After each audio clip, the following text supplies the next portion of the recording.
I know you're or your former ambassador, and you've kind of started to tell your story a bit, but like, how do you describe yourself to audiences today when you meet someone? My family and friends would describe me as dependable, kind-hearted, friendly, funny, always ready to laugh, and a go-getter. Like whatever I set my mind to, I can achieve it and I go for it. Amazing. I can attest to that based on your ability to really quickly set up this interview with us. So I appreciate that. And so today, what feels really important to you personally about speaking to us at the Clean Slate Initiative and those who support this work?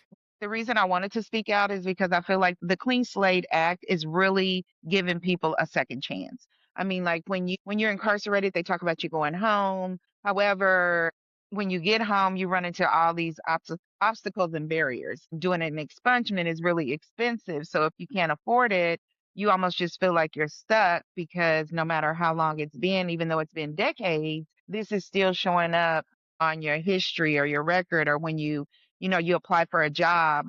So I feel like with the clean slate, it would give somebody an opportunity to regain their dignity and respect without the fear of knowing that, your past might come up and somebody's gonna judge you for it. Right. And it feels urgent with all of these folks having what feels like a almost permanent punishment after they've served their time. So thanks for sharing that too. And we touched on this a little bit just before, but would you mind sharing a little bit about, what happened and how you came to have a record? So in 1993, I was convicted for drug trafficking and sentenced to 10 years. Whenever people hear about drug trafficking, the first thing you think about is somebody with a large quantity of drugs driving across state lines. That wasn't the case. I was a passenger in a car. There were three of us in the car, and we were all arrested and charged with the exact same crime. So that's how my story started. I did 3 years in prison,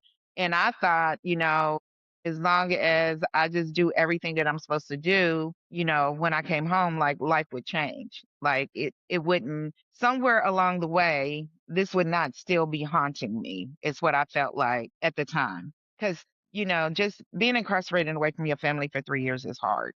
So. Yeah, speak to a little bit about that experience, like personally and with your family. And then after you got out, like what impact did that have on you and your community professionally? But maybe dive into a little bit about that experience. So as far as like my family has always supported me no matter what. Like my mom, she was my rock, my strength. So when I came home and I'm really not thinking, it's still not really hitting me. I had never been in trouble before. This was my first and only time ever been in trouble. I don't know what to expect. So for me to automatically just, I've got this jacket on my back now that, it's a felony. I just remember that I started applying for jobs. And as I was applying for the jobs, it was like nobody was going to hire you because once you check that felony box, then nobody hired you. And I remember I went into my probation officer and I told him, I was like, nobody wants to hire you with that felony box on there. And he said to me, Kim, if you can skip the question, skip the question. But if anybody ever asks you, always be honest with them. Always be upfront and always tell them. He was like, that's the only thing I can say. He said, but you do have to be honest. And I just remembered I went in and I actually just kind of started skipping the question. And there was a couple of companies that asked, but then there was those that didn't. And those that didn't are usually the companies that's paying lower and they're wanting, just filling that body in there. And so you kind of fall into that rut that you have the lower end job. You don't apply for, you get there and you don't really try to excel or go further. Now you'll work hard. I got the hard work ethic, but as far as like me thinking like, oh, I can go to the top in this company or I can do this, that doesn't happen. That just doesn't happen. You just kind of get stuck. But I was still determined. So I was like, if I got to work 2, 3 jobs, that's what I'm gonna do. And that's basically how I've just kind of gotten through with my determination. Like I am just not gonna let this take me down. For me, I was always living in fear that somebody's going to, find me or look me up. Somebody's going to see my information. And once people see that you're a felon, they forget all about the work that you've done for months. They're just looking at the fact you're a felon. With that, it's just you kind of keep your head low and just work and do what you got to do to just keep surviving. But it's really, really hard emotionally to live with a secret that you don't want nobody to find out. Yeah, you're speaking to a lot there. Some of the work that we really leaned into is a narrative change, and even that, even identifying as a felon is like you're a full person, right? Just because you made this mistake a long time ago, you're so many other things. And hearing you talk about like what feels like underemployment and kind of stuck in there because of this barrier really resonates with a lot of stories we hear. You mentioned like your determination is one of the things that's gotten you through it. In what ways have you really changed since getting your record, since serving your time, since that moment? Like what's really changed for you, would you say? One of the things I'll say is that I'm very, very cautious as far as like who I bring into my life, my association. Before I was convicted, there was no job I wouldn't apply for. There was nothing that I knew I couldn't do, but it's made me just kind of tone it down as far as like I don't try to stick out, even though most of the time every job I do end up sticking out just because I do have that strong work ethic. So I feel like I have really been downplaying myself for a long time. Emotionally, it has just been really, really hard. Just, I mean, if you think about it, if you lived with a secret for 30 plus years and you didn't want nobody to find out, and oh, if they found out, you were probably going to lose your job. Or to know, like you walk in your job, you're thinking, I would be thinking, like, oh my God, is this the day they're going to find out? Is somebody going to look me up today? Will somebody find out my secret? To live with a secret for a decade, that is rough. It really does take a toll on a person emotionally. And it wasn't until in 2024, I actually went to an expungement expo, and I went and I met someone from OCJR, and OCJR, the Oklahoma Criminal Justice Reform. And I'm talking to them and I'm telling them my story. And the lady that I was talking to, she actually was like, we'd be really interested in having you come and tell your story. Because in my mind, I'm thinking, like, nobody wants to hear about this. And it was really, I mean, to me, it was a blessing to meet OCJR because it totally changed my world. Before then, you couldn't have got me on this video. I wouldn't have been talking about it. I wouldn't be saying nothing to nobody.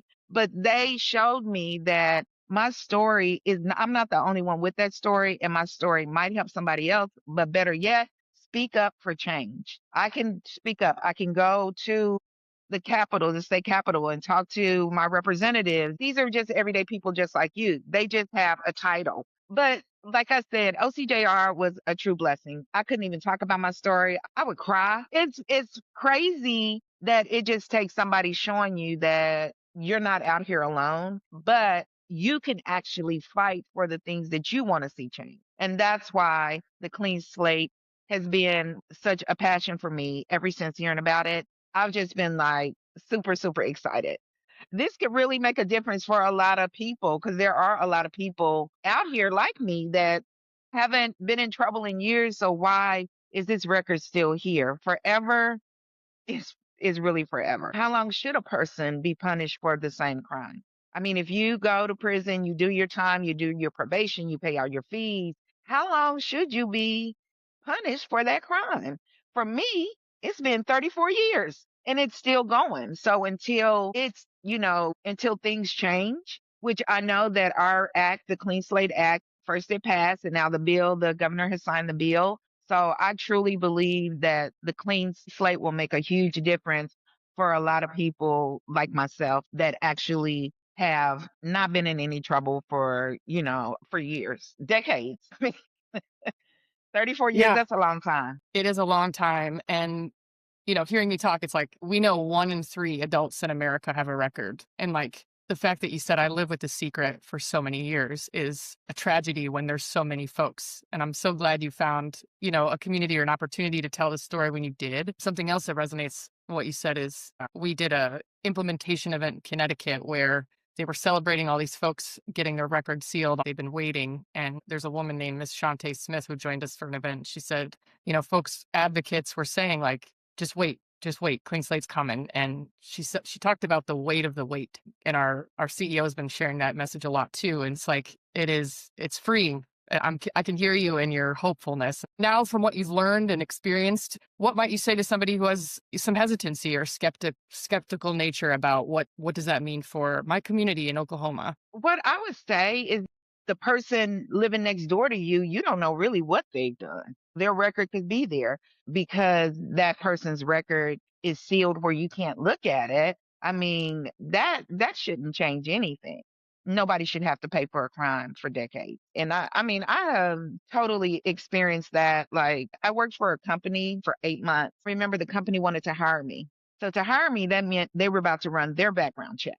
Their background check comes back, they walk me out the building. And this is 25 years after my conviction. So now I was fine working in that company, doing a great job. So great that y'all want to hire me on. But yet, as soon as that, came up, all of a sudden, no, you're not the fit, and they walk me out. Nobody should have to go through that. Nobody, not 25 years later.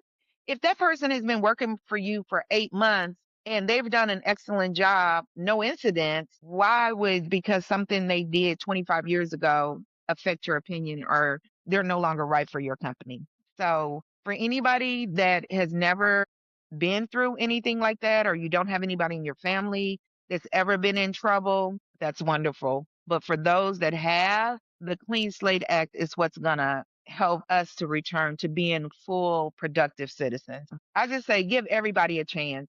Somewhere we have to draw the line and say enough is enough. Yep. Yeah, I'm really sorry to hear about your employer specifically, right? Demonstrating that you were qualified, you have the skills so much so that they want to hire you on. You've demonstrated the barriers in very specific ways, and I'm curious, like, what gives you hope today? You've talked about the clean slate. You talked about what it would feel like to have that record sealed and telling your story.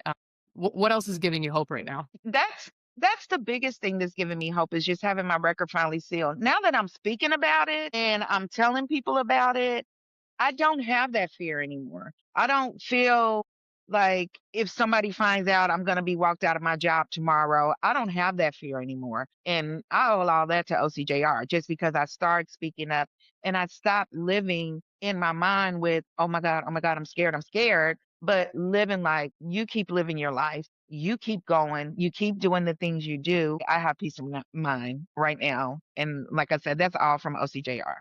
Do you know what?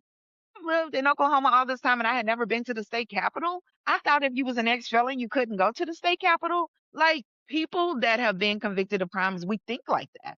Like, oh, they're not going to want us around there, But then when you get in there and you meet people and you're talking to people, and your representatives actually welcome you into their office and speak to you, that, to me, that was amazing. And I feel like everybody should go do it, because I mean, they're in there, they're voting for these laws. Why can't we speak up and say what, speak up for our rights? We're going to vote for them, and then they're doing the voting on the floor for whatever we're trying to, talk to them about. But Yeah, and they work for us. yeah, exactly. Well, I can see the shift in how you talk about your story, which is really amazing. I'm so glad you shared it with us today. Any last words to somebody who might be listening to this and might be in the same position you are? If you are in my position, don't keep living with the secret. Don't keep living with the fear. Talk about it. Go ahead and just step out on faith that it's all going to be okay. And the Clean Slate Act is going to help us get there. But until that comes in, stop living in fear. Just stop living in the fear of what could happen or may happen, and just live for what's happening now.